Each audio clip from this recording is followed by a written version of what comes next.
SSC 2025-এর result দেখার জন্য আমরা একটা অ্যাপস ব্যবহার করব। অ্যাপসটা আমরা ডাউনলোড করব প্লে স্টোর থেকে। চলুন আমরা প্রথমে প্লে স্টোরে চলে যাই। প্লে স্টোরে গিয়ে আমরা সার্চ অপশনে লিখব এসএসসি রেজাল্ট 2025। এটি লিখে সার্চ করার পরে আমাদের সামনে এই যে একটা কমলা কালারের অ্যাপস চলে আসবে, results app SSC 2025 app hood. এইটা আমরা ডাউনলোড করব, এটা আমরা ইনস্টল করব। ইনস্টল করার পরে আমরা ওপেন দিব। ওপেন দেওয়ার পরে আমাদের যে ইন্টারফেসটা চলে আসবে সেটা আমরা আপনাদেরকে দেখাচ্ছি যে আমাদের ইন্টারফেসটা আসলে কীরকম আসবে।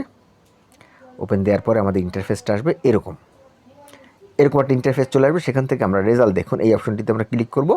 ক্লিক করার পরে এখান থেকে আমরা খুব সহজেই রেজাল্ট দেখতে পারবো। এসএসসির 3টা অপশন রয়েছে, প্রধান সার্ভার, বোর্ড সার্ভার, মার্কশিট সহ এবং এসএমএস দিয়ে রেজাল্ট। তো আমরা সেখান থেকে এই বোর্ড সার্ভার এই অপশনটিতে প্রবেশ করব এবং এখান থেকে যে কোনো একটা বোর্ড আমরা সিলেক্ট করব। আমি ঢাকা বোর্ড সিলেক্ট করলাম। করার পরে কিছুক্ষণ পরে আমাদের এরকম একটা অপশন চলে আসবে। যদি রেজাল্টের দিনে আপনি চেষ্টা করেন সেক্ষেত্রে রেজাল্ট প্রকাশিত হওয়ার সাথে সাথে এটা আসতে একটু দেরি হবে, কারণ অনেক সার্ভারে চাপ থাকে। তো সার্ভারে চাপ থাকলেও ইনশাল্লাহ বারবার চেষ্টা করলে এটা চলে আসবে, আশা করছি ইনশাল্লাহ। এরপর এখান থেকে এসএসসি আপনার সিলেক্ট করবেন, পরীক্ষার নাম এসএসসি সিলেক্ট করে দিব। এরপরে পরীক্ষার সাল 2025। এরপরে আমরা বোর্ডের নাম, এখান থেকে বোর্ডের নাম আমরা সিলেক্ট করে দেব, যে বোর্ড হবে সেই বোর্ড। এরপর ফলাফলের ধরন, এখান থেকে আমরা একক বিস্তারিত ফলাফল এই অপশনটা দিব। ঠিক আছে, একক বিস্তারিত ফলাফল এই অপশনটা আমরা দিব। দেওয়ার পরে এখানে আমাদেরকে অবশ্যই রোল নম্বর এবং রেজিস্ট্রেশন নম্বর দিতে হবে। রোল নম্বর এবং রেজিস্ট্রেশন নম্বর যার সেটা আমরা দেব। এরপর এখানে কিন্তু একটা লেখা আছে 12+, 1 2 4 5। প্রথমে প্লাস মনে হয়েছিল, একটু ভালো করে খেয়াল করে দেখবেন। তারপর সেটা আমরা দিয়ে দেবো। যদি আমাদের বুঝতে না পারি তাহলে পুনরায় লোড এই অপশনটিতে আমরা দেবো।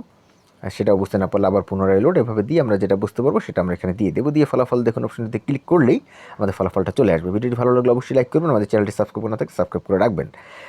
এরপরে আমরা যেটা দেখবো সেটা হচ্ছে যে বাকি যে অপশনগুলো আছে সেগুলো কি, সেটা হচ্ছে প্রধান সার্ভারের জন্য হচ্ছে সার্ভার একটা হচ্ছে ইবোর্ডের আর টেলিটকের। এখান থেকে আপনারা দেখতে পারবেন ইবোর্ডের সার্ভার যেটা রয়েছে সেখান থেকে আপনারা দেখতে পারবেন, আর টেলিটকের যে সার্ভার রয়েছে সেটা থেকেও আপনি যদি আসে তাহলে দেখতে পারবেন, যদি না আসে তাহলে আর দেখতে পারবেন না। এরপরে রেজাল্ট দেখার উপায় নিয়ে আমরা এখান থেকে কিছু পোস্ট দেখতে পাচ্ছি, সেগুলো আপনারা এখান থেকে পড়ে নেবেন, দেখে নেবেন। তো যাই হোক, এরপরে হচ্ছে আমাদের এসএমএস দিয়ে রেজাল্ট। এসএমএস দিয়ে আপনি এখান থেকে রেজাল্ট দেখতে পারবেন। এসএমএস দিয়ে রেজাল্ট দেখার জন্য আপনাকে রোল নাম্বার লিখতে হবে। তো আশা করছি ভিডিওটি আপনাদের উপকার আসে। ভিডিওটি উপকার আসলে অবশ্যই লাইক করবেন, আমাদের চ্যানেলটি সাবস্ক্রাইব করে রাখবেন। কোনো কিছু জানার থাকলে কমেন্টে জানাবেন। আজকে ভিডিও পর্যন্তই, আল্লাহ হাফেজ।